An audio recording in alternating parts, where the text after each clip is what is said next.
Hello students, we will be doing today chapter 1 of microeconomics and in that we'll start with the introduction of microeconomics. Starting with chapter 1 of microeconomics, that is introduction.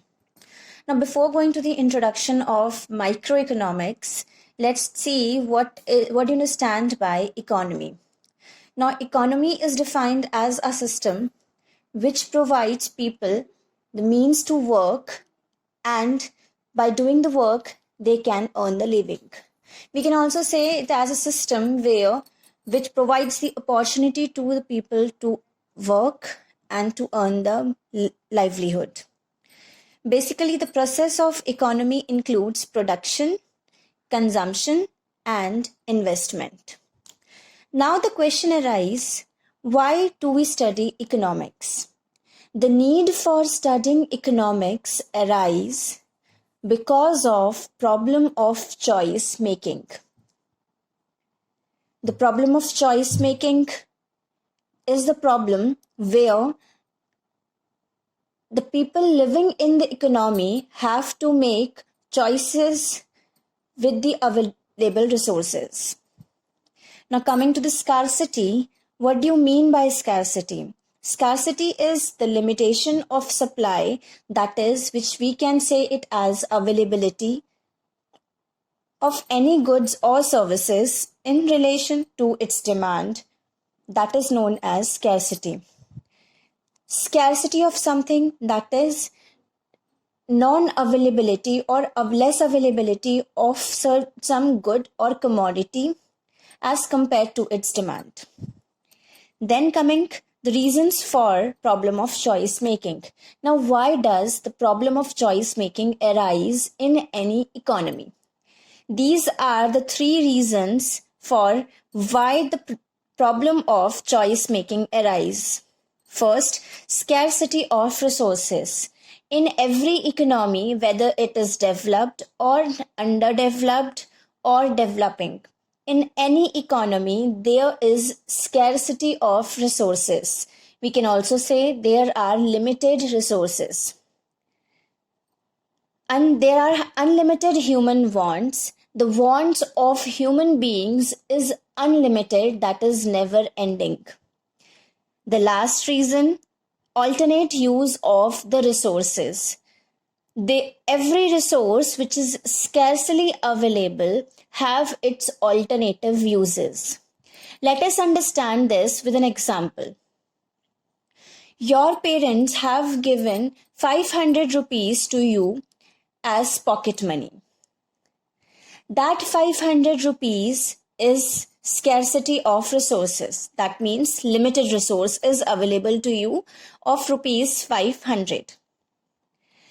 Now, with that 500, your wants are, you want to go for a movie, you want to give your birthday party to your friends, you want to buy some stationery for your school purpose.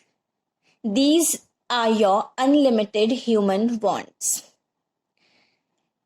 That 500 rupee can be used in in fulfillment of any of your wants. That is alternative use of the resource.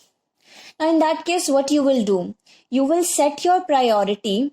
Which want you want to fulfill first, that will be given the first priority, then the second priority, then the third priority, and so on. That means you are making choice out of your wants, which want you want to get fulfilled first. Now, what do you understand by economics? Economics has been defined by various economists. We majorly study the economics from the side of scarcity concept, which was given by Robbins.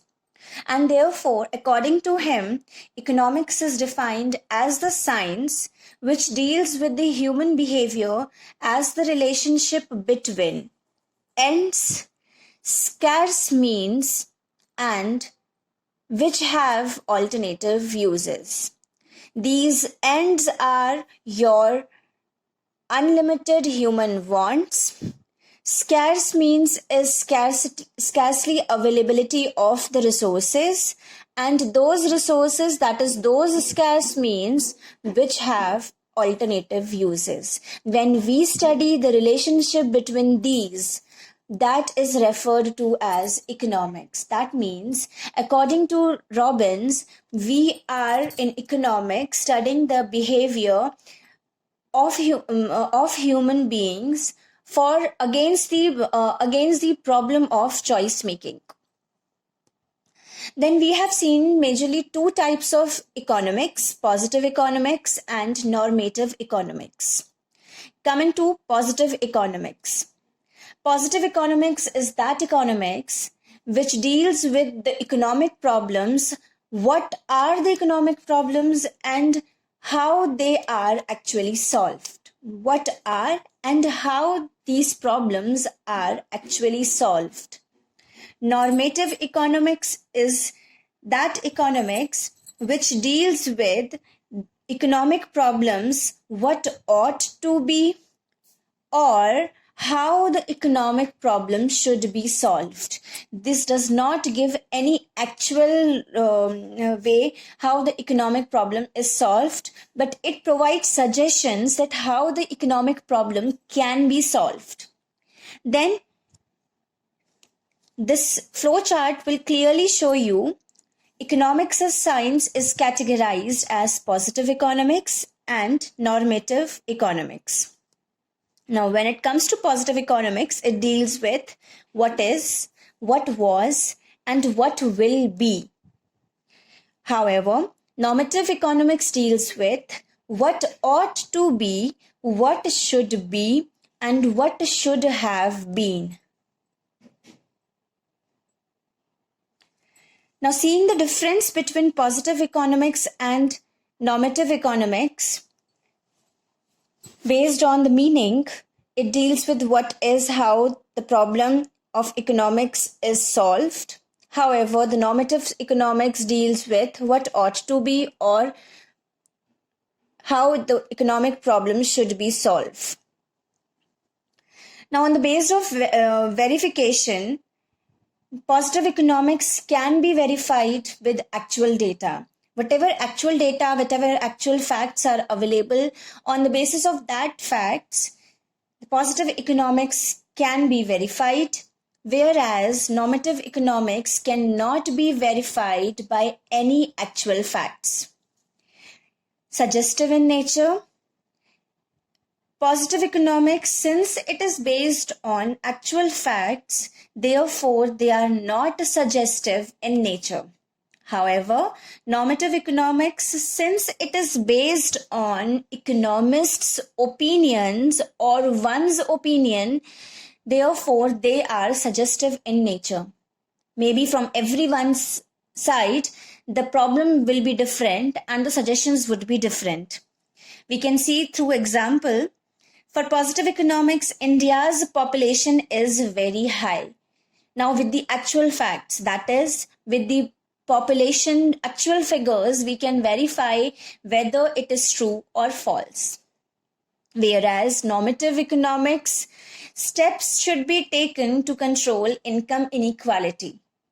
Now, from the viewpoint of everyone, the suggestions may be different, and therefore this is a part of normative economics.